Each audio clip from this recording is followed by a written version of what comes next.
ರುಕ್ಮಿಣಿ ನಾಲ್ಕನೆಯ ಭಾಗ. ರುಕ್ಮಿಣಿಯ ಅಣ್ಣನು ರುಕ್ಮಿಣಿಗೆ ನೋಡಿದ್ದವರನು ಶಿಶುಪಾಲ. ಹಿಂದೆ ವೈಕುಂಠದಲ್ಲಿ ದ್ವಾರಪಾಲಕನು. ಕಾರಣಾಂತರದಿಂದ ಶಾಪಗ್ರಸ್ತನಾದನು. 3 ಜನ್ಮಗಳನ್ನು ಎತ್ತಬೇಕಾಯಿತು. ಮೊದಲನೆಯದು ಹಿರಣ್ಯಕಶಿಪು, ಎರಡನೆಯದಾಗಿ ರಾವಣಾಸುರ, ಮೂರನೆಯದೇ ಶಿಶುಪಾಲ. ಶಿಶುಪಾಲನು ಜನಿಸಿದಾಗ ಅವನಿಗೆ 4 ಕೈಗಳಿದ್ದವು. ಶಿವನಿಗಿರುವಂತೆ 3ನೆಯ ಕಣ್ಣು ಇತ್ತು, ಅಂದರೆ ಶಿವ ಮತ್ತು ವಿಷ್ಣು ಸ್ವರೂಪನು.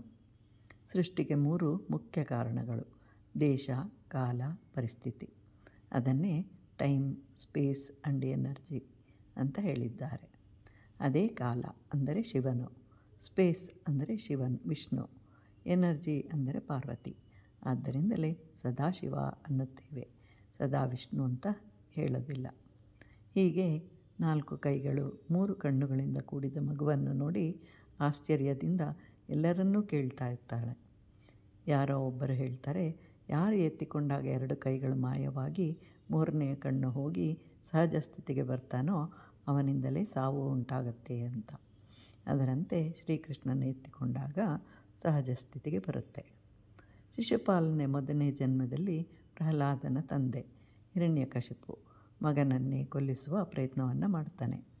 2ನೇ ಜನ್ಮದಲ್ಲಿ ಸೀತೆಯನ್ನು ಅಪಹರಿಸಿ ತನ್ನವಳನ್ನಾಗಿ ಮಾಡಿಕೊಳ್ಳುವ ಪ್ರಯತ್ನ ಮಾಡ್ತಾನೆ. 3ನೇ ಜನ್ಮದಲ್ಲಿ ರುಕ್ಮಿಣಿಯನ್ನು ವಿವಾಹ ಮಾಡಿಕೊಳ್ಳುವ ಪ್ರಯತ್ನ ಮಾಡ್ತಾನೆ.